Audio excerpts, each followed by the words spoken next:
अगर आप ट्रेडिंग कर रहे हो, मेहनत भी कर रहे हो, लेकिन फिर भी प्रॉफिट नहीं बन रहा है, तो ये वीडियो सिर्फ आपके लिए है। पता है, मेन प्रॉब्लम होती है हैबिट्स की। इंसान अपने हैबिट्स नहीं सुधारता और फिर वो स्ट्रैटेजीज एंड स्टॉक मार्केट को ब्लेम करता है कि यार यहाँ पे पैसा बनता ही नहीं, ये तो गैम्बलिंग है।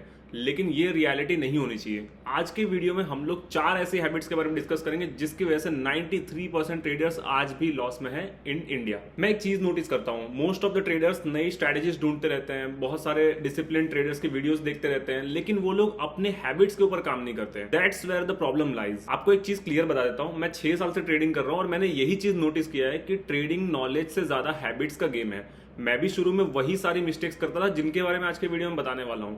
अगर आप इस चैनल पर नए हो तो प्लीज चैनल को सब्सक्राइब कर दो, smash that like button, share कर दो और नोटिफिकेशंस को ऑन करना मत भूलना। वीडियो में आगे बढ़ते हैं। सबसे पहले हैबिट को डिस्कस करते हुए, जो है ओवर ट्रेडिंग।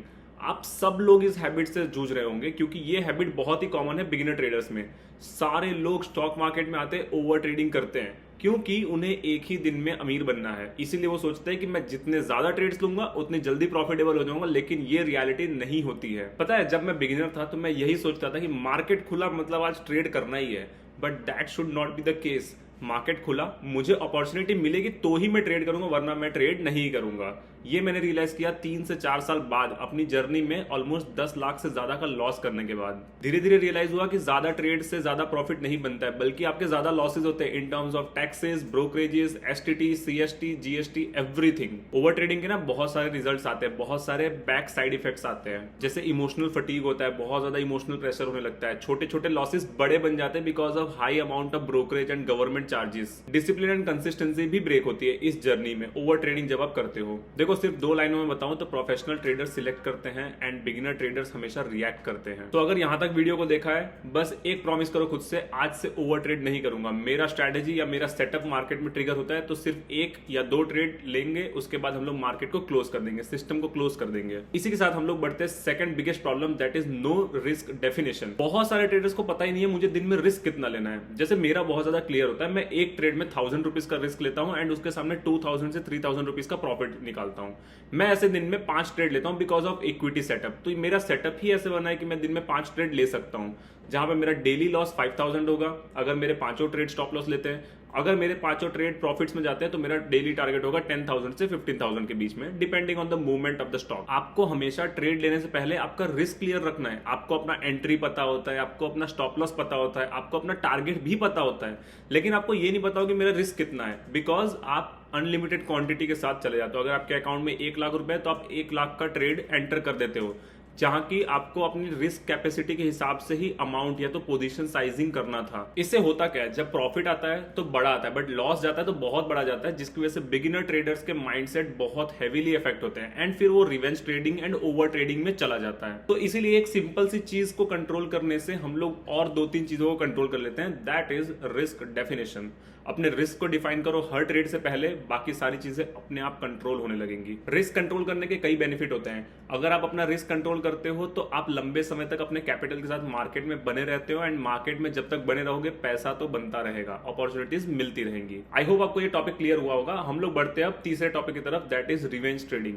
लेकिन इस टॉपिक में डीप जाने से पहले अगर आपने चैनल को अभी तक सब्सक्राइब नहीं किया है तो प्लीज सब्सक्राइब कर लो। We are beginning with good quality content and आपको इस चैनल को सब्सक्राइब करके बिल्कुल रिग्रेट नहीं होने वाला। रिवेंज ट्रेडिंग जनरली होता कब है, जब भी आप मार्केट में एक लॉस लेते हो, बाकी सारी चीजें बहुत अच्छे से कंट्रोल थी, target, stop loss, everything was maintained, एक सिस्टम के साथ ही आपका अगर क्यों ना स्टॉप लॉस हिट होता है, आप फिर भी मार्केट से लड़ने बैठ जाते हो। आप मार्केट में दूसरा ट्रेड लेते, आपका दूसरा ट्रेड मार्केट में स्ट्रैटेजी से नहीं बल्कि आपके इमोशन से बना होता है, और वो इमोशन कौन सा होता है, आपके फर्स्ट ट्रेड का स्टॉप लॉस। पर इतना याद रखना, मार्केट्स बहुत बड़ा है, आप मार्केट से बदला नहीं ले सकते आपके एक छोटे से कैपिटल के साथ। इसीलिए मार्केट आपके एक रिवेंज ट्रेडिंग को कब 10 ट्रेड्स में बदल देगा आपको अंदाजा भी नहीं होगा। तो अगर आप लोग 1 या 2 स्टॉप लॉस लेते हो, बंद कर दो ट्रेड को, अगले दिन आना अच्छे सेटअप के साथ, अच्छे मार्केट्स में अच्छे ट्रेड्स देना। No need of taking revenge trades in terms of recovering your first losses. I hope आपको यहां तक वीडियो में मजा आ रहा होगा एंड इसी के साथ हम लोग आज के लास्ट हैबिट के ऊपर पहुंचते हैं, that is inconsistency and strategy hopping. होता क्या है आपके साथ, आप कभी आते हो मार्केट में ट्रेड करते हो, 1-2 दिन, 1 हफ्ते, 2 हफ्ते ट्रेड करके फिर आप दूसरी स्ट्रैटेजी पे जंप करने लगते हो, जिससे आपका एक किसी स्ट्रैटेजी के ऊपर माइंडसेट बिल्ड नहीं हो पाता, आपका रिस्क एपेटाइट बिल्ड नहीं हो पाता, जिसकी वजह से आप हमेशा लॉस में रहते हो, even though becoming psychologically very clear. आपने अपने साइकोलॉजी को कंट्रोल कर लिया, इमोशंस को कंट्रोल कर लिया, सब कुछ बैलेंस आउट चल रहा है, फिर भी आप लॉस करने लगते हो बिकॉज आप एक स्ट्रैटेजी पे टिके नहीं रहते हो। इतना याद रखना, भले आप ट्रेडिंग कर रहे हो लेकिन market is all about long term game. Trading में भी आपको लॉन्ग टर्म में ही अच्छा पैसा बन के मिलता है, लेकिन लोगों को ये लगता है कि हमें ओवरनाइट वेल्थ मिलेगा। That's where they start making losses. हर लॉस के बाद नया इंडिकेटर, नए वीडियोस, नए सेटअप्स, नए यूट्यूब क्रिएटर्स, इनको चेस करना बंद कर दो। किसी एक को फॉलो करो, अच्छे से उसके ऊपर इंप्लीमेंट एंड प्रैक्टिस कर लो, ताकि आपको उस स्ट्रेटेजी पे कोई बीट ना कर पाए, नॉट इवन मार्केट्स। कंसिस्टेंसी रहेगी तो आप एक एवरेज से लो एक्यूरेसी वाले स्ट्रेटेजी के साथ भी लॉन्ग टर्म में प्रॉफिटेबल हो जाओगे। इतना याद रखना कि एक एवरेज स्ट्रेटेजी और स्ट्रॉन्ग डिसिप्लिन एंड कंसिस्टेंसी के साथ आप 10 हाई एक्यूरेसी वाले सेटअप ट्रेडर्स को भी बीट कर सकते हो मार्केट्स में। ये चीज हमेशा राइट प्रूव हुई है। तो इतना याद रखना, आज के वीडियो को समराइज करें तो सिर्फ 4 चीजों को कंट्रोल करो। That is first one over trading, second है पुअर रिस्क मैनेजमेंट, थर्ड है revenge trading and fourth is consistency and discipline in markets. That's it.